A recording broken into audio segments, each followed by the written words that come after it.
two, one.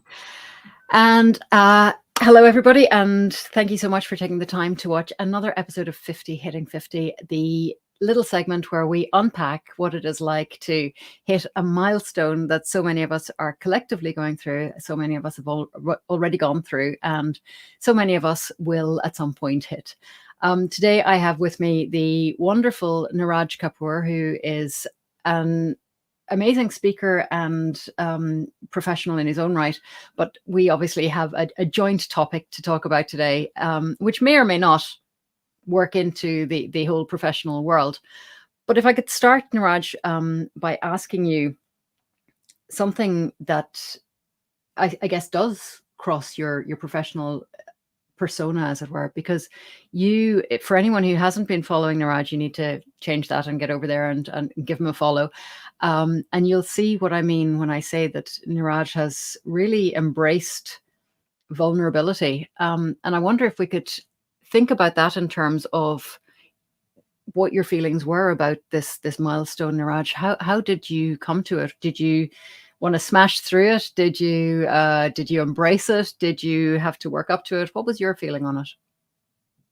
I think initially when any kind of big milestone comes along, Deirdre, there's always a bit of fear because what happens is comparisonitis kicks in. You think, oh my goodness, I'm almost 50 years old. Is this all I've done in my life? Other people are doing better. And that's one of the worst things you can do. Don't compare yourself to other people because everybody is on their own journey. And I was quite lucky because Rachel arranged a surprise kind of Game of Thrones party. I'm really into Game of Thrones. And where we live on the Northern Irish coast, we're within between 10 minutes to half an hour's drive of many of the main locations.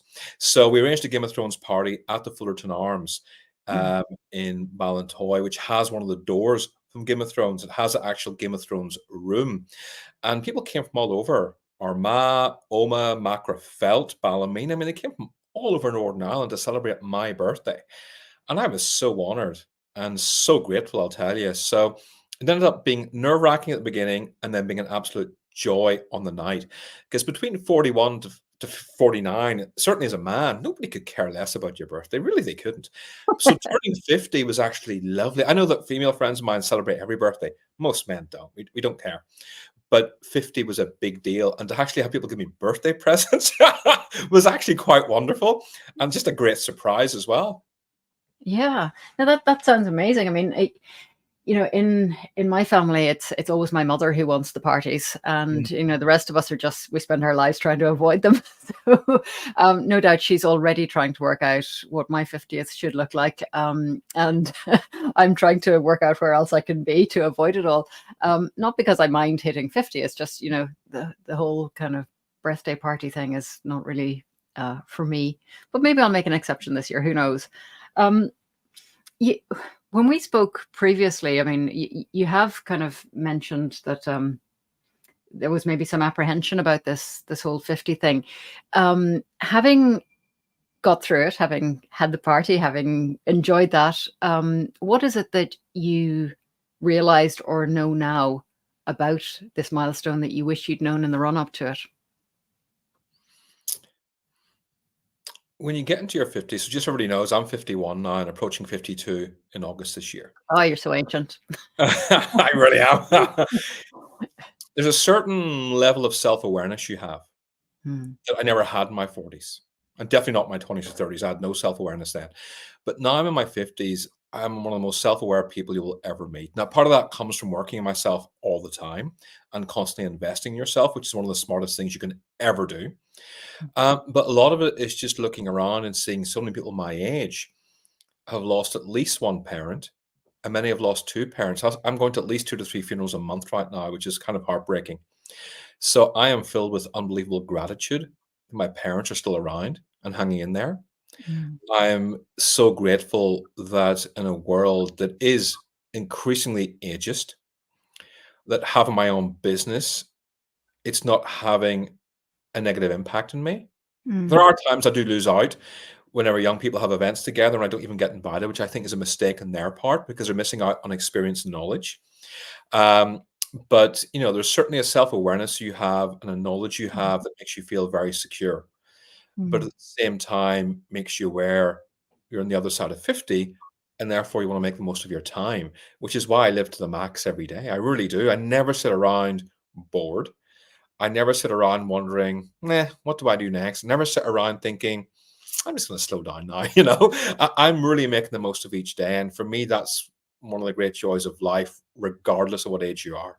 Yeah, I mean, you are absolutely out there in terms of, embracing opportunities and challenges and taking on new things, I guess, in terms of your business and how you're presenting to the world.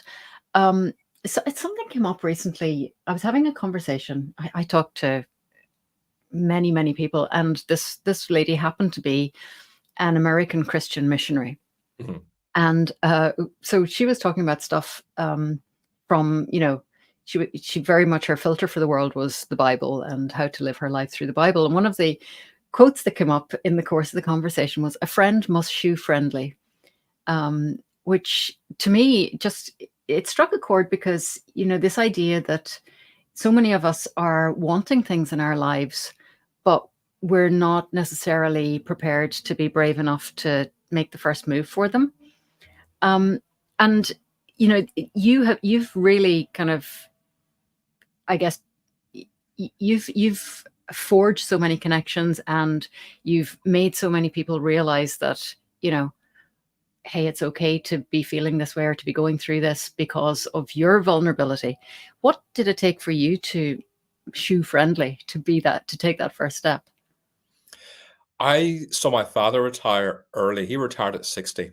Mm. And a month later, he couldn't stand the boredom, and he was driving us all mad as well. But he couldn't stand the boredom and went back to work till he was 73. And I see a lot of people over the age of 50, and all they think about is retirement, slowing down.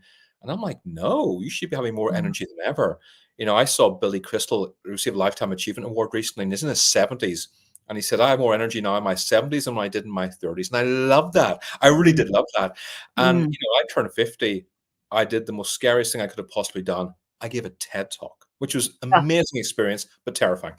And then 6 weeks after that, my third book came out. Now, I would never recommend doing two things like that so close together, but it was terrifying. It was amazing. I learned a lot. I grew a lot. I improved my business. And that was when I turned 50. And now Mm. this year, I'm about to turn 52, and I'm growing my YouTube channel. I'm thinking of launching my podcast. I've been speaking to some podcast coaches about this, which is fantastic. I am putting content together. I'm putting together a new ebook. It was going to be a full book, but my coach said it's better as an ebook. And I'm constantly doing new things and challenging myself, because that's how you keep life exciting over the age of Mm. 50. Doing the same thing over and over again is boring. And as Mhm. human beings, we need fulfillment. We need excitement. We need a bit of purpose in our lives, which is where the other part of it comes in, which is my charity work. I do charity Mm. work. I go to gala balls 3 to 4 times a year. I support charities every single week. I give away 10 LinkedIn training sessions completely free of charge in the last year to charities to help them. Didn't even ask for a testimonial. I just did it. So Mm. giving Mm. back is a huge part of turning, 50, and it's incredibly fulfilling. And I hope that Mm. everybody, as they approach 50 or go past 50, think, what can I do to give back to others? Because it's one of the greatest sources of joy. Well, I totally agree with you, by the way. I absolutely do. And what I would ask is, if you look back to Niraj at 25 Mhm. and you think about what your purpose was then, do you remember what it was? Unfortunately, yes. My purpose was to be rich and famous, which is a dumb purpose, by the way. For Mm. anybody young watching, it's the dumbest thing in the world. But the thing is, when you're unhappy in life, you mistakenly believe that if I achieve wealth, all my problems will go away. No, they won't. They'll be amplified. You want fame because you think it'll make your life whole. No, it won't. You have to work on you. And I just wish I didn't know that in my 20s, because I didn't read books. I had no mentors. I had no coaches. I had nobody advising me. I was really lost in my 20s. So Mm. as a result, I chased all the wrong values in life, which is a real shame. I wish I could go back and change that. Mm.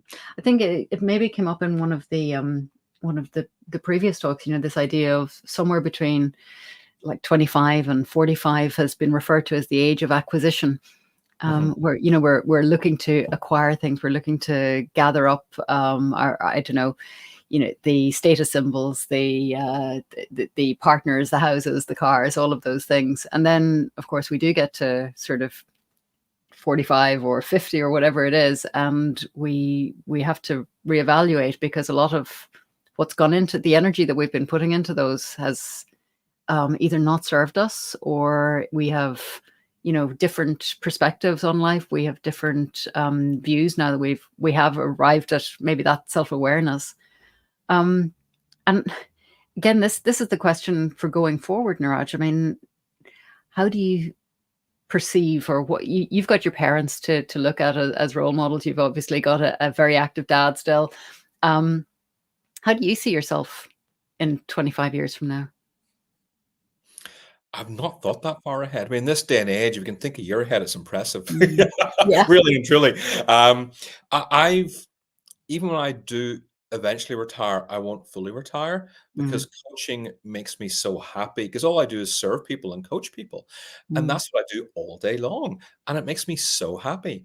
And, rather than spend, I know people who have £10,000 watches, but you know what? For those who are watching, this is my garden. Now, that garden, you can't really see how beautiful it is, but I'd rather spend money in a nice garden that I can look at and walk around than spend it in a fancy car or a fancy watch, because I know what my values are in life. I'd rather spend time giving money to charity than buying a designer suit. Okay, I have designer suits, but what I'm saying is I don't need to have a fourth or a fifth or a sixth designer suit. I don't need that. I'd rather invest it in giving to charity, rather than spending a fortune on Sky Sports and spending hours every night watching that. I invest in quality time with friends, because those friendships are very important. And when you get older, you value things like friendships, your health. Money, of course, is important. Money will always be important, but it's not the most important thing in the world. Your health is, and your friendships are, and your family are. And that's something I never thought I'd say, because in your 20s and 30s, you think it's money. I must get a house. I must get a car. I must get this. When you get to your 50s, you think, no, that's not what's important. Your health is more important than you can possibly imagine. Your mental health, your well-being, your family, and your friends. That is the key of life. And then I'd probably add money to that. But money doesn't occur in the top one or two. No. I mean, it's really just a facilitator for the important things, isn't it? Yeah, money allows me to get flat whites every day, my soya flat whites, and it allows me to go to rock concerts, which I'm so grateful for. And I go to a lot of rock concerts. That's right. Is it the drums you play? Yeah, I played drums in a rock band for a couple of years, and I still love playing the drums. I go to drum shops in Belfast every few months with friends who have drum kits, and we play and we get sticks, and it's joyful. But personally, going to a rock concert is way more enjoyable than playing drums yourself. Because here's the thing: when you're playing in a band in a pub, you got to put the drum kit in your car, which takes about 20 minutes. You then unload it. And by the way, when you unload a drum kit at a gig, the car's not here and the gig's not. The car's around the corner sometimes, and you got to carry it for like 5 minutes. A bass It's a drum. workout. By the time you arrive, how am I supposed to play the drums now? I am shattered. I'm sweating. It's exhausting. Then it spends like 30 minutes setting the whole thing up. And it's like, come on. Then you want to eat something, and they serve you fries usually. And it's just, you don't eat fries before you play the drums. You need some kind of energy, but nobody serves you smoothies in a pub. And then you got to play the drums for like 45 minutes to an hour. And then you got to spend half an hour taking the drum kit down, lugging it back to your car. It is, people don't realize it's exhausting. So if you want to play in a band, you better love the drums. I mean, really, because it'll take so much energy out of you. And if you're lucky, you get paid 50 quid a night.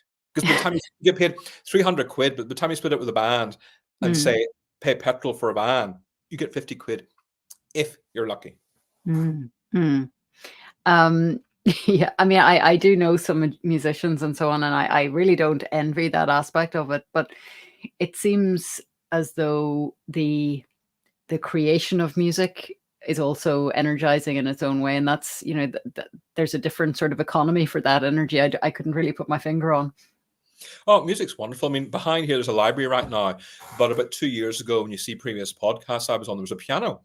And piano is very relaxing. It's very fulfilling. My sister ended up taking it because she wanted to learn the piano, and she's enjoying that. But it is so important. Music is so important to find things outside of work that help you relax. And I don't just mean things like meditation. Meditation you should be doing anyway as part of your daily routine, because it is very relaxing. But everybody should have some kind of hobby that's separate to their work. So my rock music is completely separate to my work, and it gives me so much fulfillment and joy. And in 2024, I'm attending more gigs than what I've attended in the last 5 years. I mean, Mm. AC/DC, Bruce Springsteen, Bryan Adams, FM, Romeo Star. I'm going to all the gigs.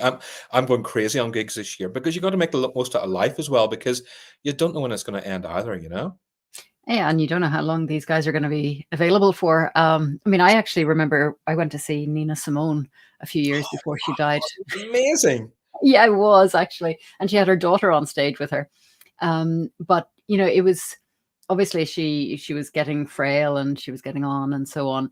And I have to say that she just let the audience do most of the work for her. So she kind of relaxed into it and she did her thing a little bit. And she just kind of, when she wanted when she wanted a rest, I guess she either turned to her daughter or she turned to us, and we just picked it up for her. Yeah. But in terms of these guys like Bruce Springsteen and so on, when you go and see them, do you? Actually, my daughter went to see Fatboy Slim here in Belfast recently, and she said it was absolutely unbelievable. It was amazing. And I mean, I think he's older than us, isn't he? Yeah, but he's in great shape. I don't know. I'm quite obsessed about the routines of successful people. I think it's important to be, because there's no saying by Tony Robbins, success leaves clues. And it's Mm, important to know what successful people do so you can kind of not copy it, but be inspired by it and to do some of it. Springsteen every day walks for 5 miles. That's how mm, he puts on concerts that last 2.5 hours. Mick Jagger, who's 80 years old, I mean, he does yoga, does Pilates, does ballet, runs, doesn't eat sugar, is incredible shape for his age. I mean, again, success leaves clues. These people are big readers. Big readers. I'm always saying people read, learn, grow every day. That's how your brain stays yeah. sharp as well. But that's what also every successful person I know, they take care of their loved ones. They give to charity. They read loads, and they take good care of their health. Almost every single one I know that has values that are in line with mine. I should say that as well, because some successful people have no integrity. I'm sorry they don't. But I'm talking about the ones with integrity and with honor. They have values that I relate to and respect and admire and follow as much as I can. Mm, mm. Yeah. I mean, this is the thing. These are not new concepts. They're not rocket science. And still, in a way, we seem to have to discover them generation by generation and find our own ways of interpreting them, don't we? You do. I mean, I often look back, think if I could do things differently again in my life, what would Mm, I do? I think a lot of people in their 50s do think that way. The worst thing you can do is live in regret in the past. What's in the past is in the past. You can't change it. What you can mhm. do is, how can I improve my future? And you do that by focusing on your mental health and making sure it's a daily thing, not a weekly thing. Focusing on your physical health, again, making sure it's a daily thing, not a weekly thing. And investing yourself with a coach. I mean, you were smart enough to invest in me as a coach. I'm smart enough to invest in other people. I have 2 coaches I work with every single month. And when I speak internationally, I hire a third coach to work with me when I'm doing keynotes and things like that. You have to be investing in people who are smarter than you or who think differently to you, but still have your Mm, best interest at heart. And that's very important. A lot of people stay away from people who are different to them. And I'm like, no, embrace them, but just make sure they have your best interest at heart. That's very important. yeah, absolutely. I mean, we really do need to be um, constructively challenged when we work with people. I think there's absolutely no point whatsoever in investing in an echo chamber. You can get that on Facebook or LinkedIn or whatever the algorithm will provide it for you. Mm. But it is, yeah, I mean, it is so important to have the people around us that will help our minds jump the tracks, that will help us to see new things and new perspectives, and to be able to take those on. Because again, like you were saying earlier, it's these challenges, it's being able to do new things. And novelty is, it's known to help us to learn and to grow. Um, something There is one thing that I look back on and I think, I really do wish that I had known certain things earlier. I mean, and that would have changed everything. But then we get into this kind of time loop question because Yeah. you know the one? It's like, okay, if that changed, then I wouldn't be here. Mhm. And how do we we have these kind of parallel possibilities running then. It's quite a quite an interesting exercise, but maybe not all that valuable at the end of the day. We are where we are, and we make the most and do the best with what we've got. True. But I know you get older, especially people who are 50, I've seen this, there's more stubbornness sets in. And I see a lot of people refusing to change. I see a lot of people with health problems who refuse to acknowledge them. And my best advice is when you have challenges, there is never, ever any shame of asking for help. There's never any shame of asking for advice. Mm, And don't faff about in your health. Don't go around saying, "Ah, I'll be okay." No, you've so many people have died from things they thought weren't significant that were significant. mm, Make sure you're just aware enough to ask for help, ask questions, and seek help. That is so important. mm. I can't stress it enough.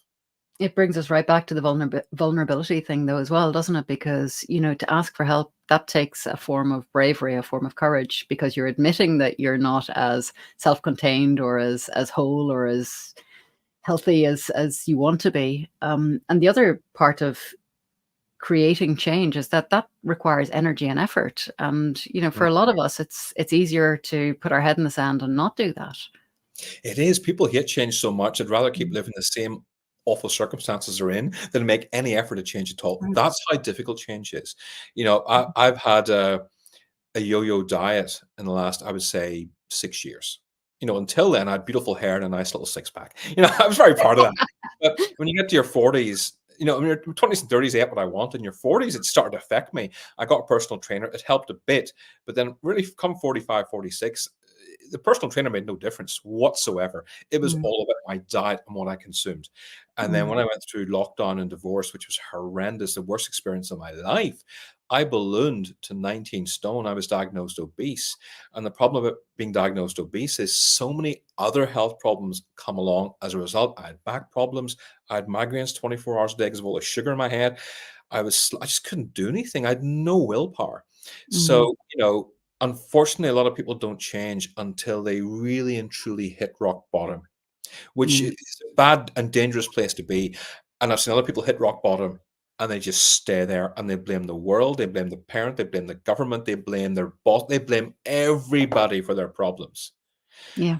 For me, that's the greatest tragedy in life is to Mm, blame the whole world and to take no responsibility. I see this especially a lot of men in their 50s who are cynical and bitter and just blame the youth for everything, blame the government for just blame everybody. And I think also a lot of me never wants to become that person ever. mm, So I almost do everything in my power never to become that person, which is why I'm mm, always constantly working on myself, Deirdre. mm, mm. Yeah, I mean, it's an admirable trait. There's no doubt about that. And what you're saying about people who just kind of look to the external things that they can pin their woes on. That's yeah, absolutely. That is a very prevalent trait, I guess, and it's one that helps us to preserve this kind of self identity, isn't it? That we're right and they're wrong, and we don't have to change. And I have a lot of experience with this kind of personality, and it's hard to watch because that life could be so much better and so much more fulfilling and so much easier for that person, and they have to. It's not up to anybody else to change their mind. They've got to again jump those tracks themselves at some point, or Mm. else, like you say, that's where they stay.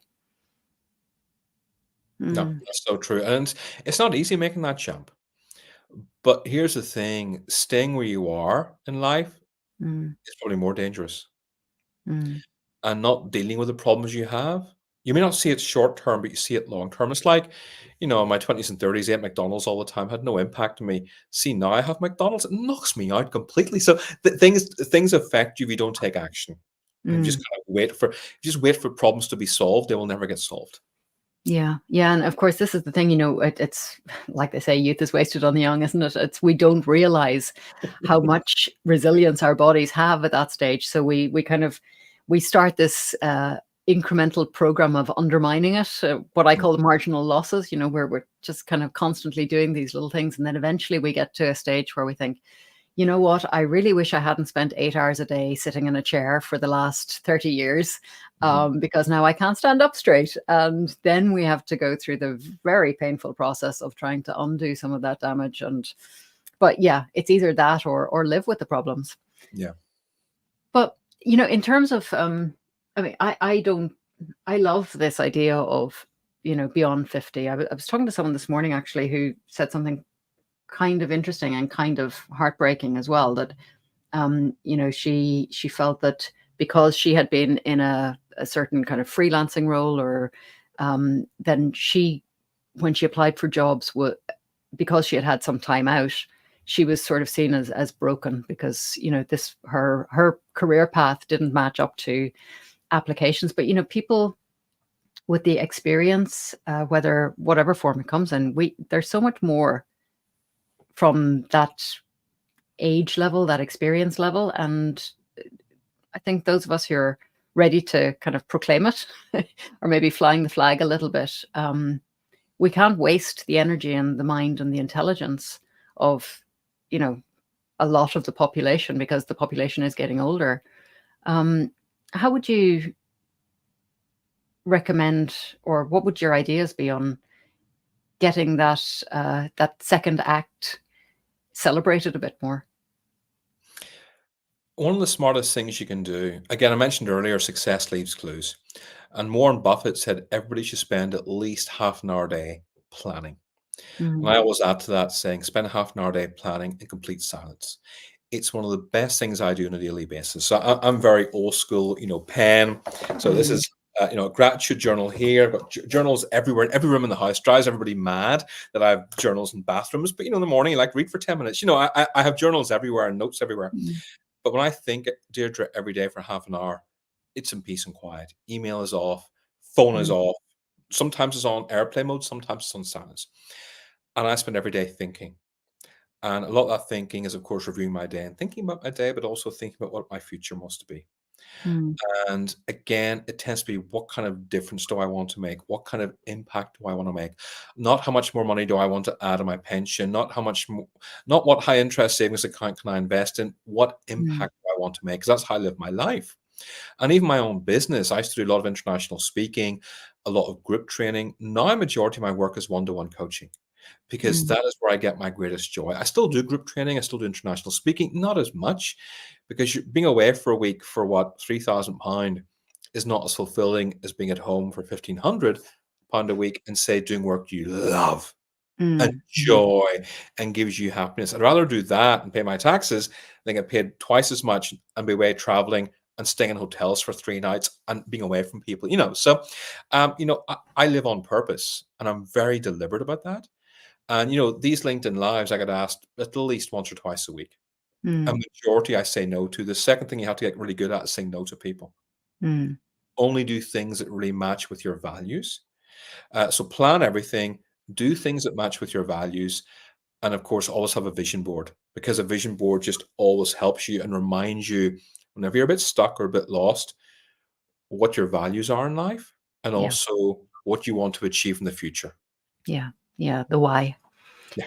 Yeah, no, that is absolutely wonderful advice, Niraj. Thank you so much. I am incredibly happy and grateful that you were able to do this with us today. So, yeah, thank you so much. Is there any final parting shot that you would like to leave us with, or yeah, that's the end of it. If not, parting shot would be, a lot of people are very nervous about turning 50. A lot of them think, oh my goodness, my life is over. And the two things I would say is, one, your life is just really beginning. I really feel like it's the second part of my life, and it's way more exciting than the first part, way more exciting, because I have the knowledge now I didn't have before. And the second thing is a great saying I once heard, what is on the other side of fear? And the answer is nothing. So just go ahead and do it, I love that. That is yeah, the big reveal, nothing. Yeah, nothing. Just do it. Really, it's the fear is always in doing the thing. But once you do it, half the times, it wasn't too bad as I thought. It really isn't. Majority of the time, it's not as bad as you think it will be. Most of it's in your head. Yeah, that reminds me of a thing that Dr. Joan Rosenberg talks about. This idea that if it's unpleasant feelings and the fear of the consequences of the thing that we're afraid of, but if we can actually observe and sit with that for about 90 seconds, then it will pass. So simple, isn't it? 50 years and all we need is 90 seconds to go through it now. Niraj, that is absolutely Exquisite. Thank you so much for the conversation. And I will talk to you again very soon, I hope. No, pleasure. Always joy to see you, Deirdre.